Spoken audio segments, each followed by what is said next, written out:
give you the option.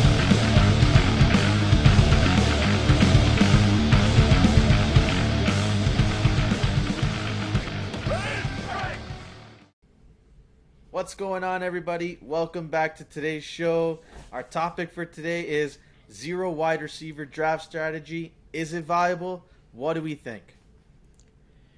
All right, thanks Nick for the intro there. Yeah, guys, zero wide receiver. Little piggyback off of our previous discussion on zero running back. As you could tell, I'm very avid contributor to the zero wide receiver strategy. I love it. I love my running backs, so that's the first thing I'm going to draft at all times is the running backs. I mean, depending on the league and what's going on, I mean, I'll go 6 rounds if I have to, if all the running backs are still there. So I relish seeing all of those zero RB players. I would love to play in leagues of just zero RB just because I enjoy getting the running backs. The zero running back strategy is you're waiting till probably round 5 to 7-ish before you take your first wide receiver. Is that right, Chris? Somewhere in that range? Yeah, 5 to 7, but you're also picking QBs and tight ends, right? Before you're picking a wide receiver. Right, or in my case, 6 running backs, depending on how you want to look at that. In your case, 6 running backs. But yeah, no, I mean, the value I see in the running back in the first few rounds compared to the wide receiver, I think I can make it up. This is why I don't mind this strategy. I don't think I know the big wide receivers are great to have, fantastic, but the difference between having the big wide receivers to the wide receivers you can get in rounds 5, 6, 7, compared to the running backs you're going to get at the beginning to rounds 5, 6, 7 is a big drop off to me.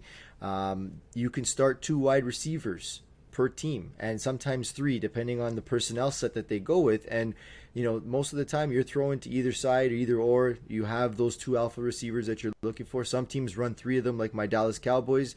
They got 3 pretty good ones, and almost all 3 of them finished with 1,000 yards last year. They would probably have if Dak didn't get hurt. So depending on the team, depending on the style, I mean, you could find gems later in the draft, and I just I like the fact that you can, you know, I feel more comfortable having my running back set early and being able to go find those hidden wide receivers because there's so many of them than I do the opposite direction. I think I tried it once where I went, you know, heavy wide receiver QB at the beginning, and then I started drafting running backs, and Chris's first reaction was, James, how do you feel about that? Because this does not look like a James team. And I didn't feel great, that's for sure. It was not fun. And I mean, I put the team together. I'll make it work, but I'm thin at RB, and I'm a little bit worried. So Yeah, I'd consider it.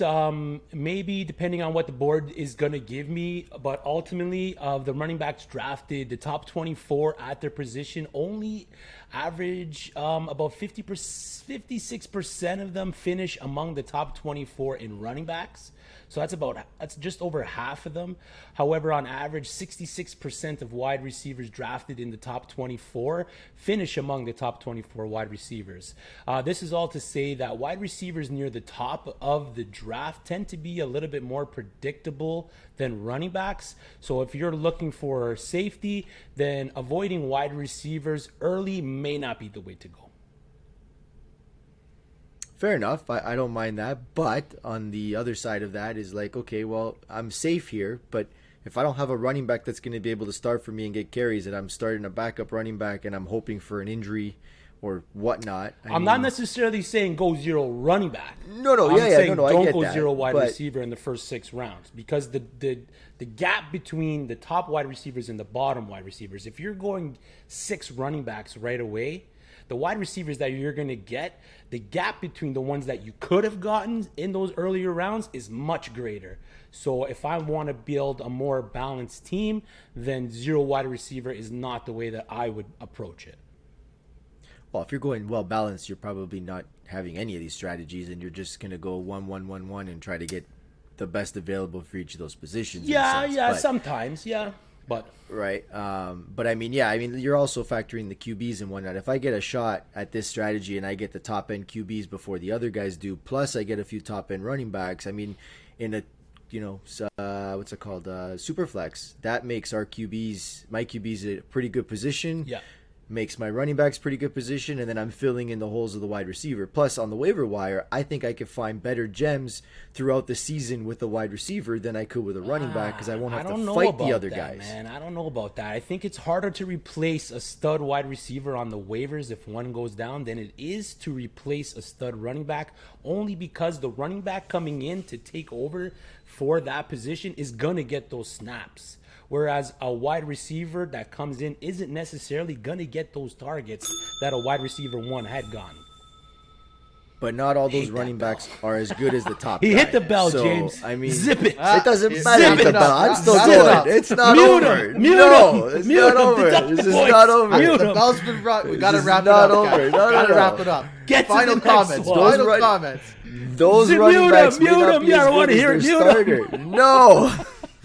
Final comments. Those running Oh, backs we may heard not be enough as out good of as you those and your starters. running backs. So, of course. Anyways, nonetheless, I think we both can agree that to an extent we probably would. Maybe not fully all 6 rounds that way, but yeah, those are our thoughts on that. So clearly I'm the winner on that one, but let's go ahead. Okay. Anyways, gentlemen, some great arguments there, some great comments. Thank you. Be sure to check out our podcast episodes anywhere that you stream your podcast. Don't forget to follow us on Instagram at the Option Podcast, on Twitter at the Option Pod, and on TikTok at the Option Fantasy Football for more content. Thank you. Have a good one.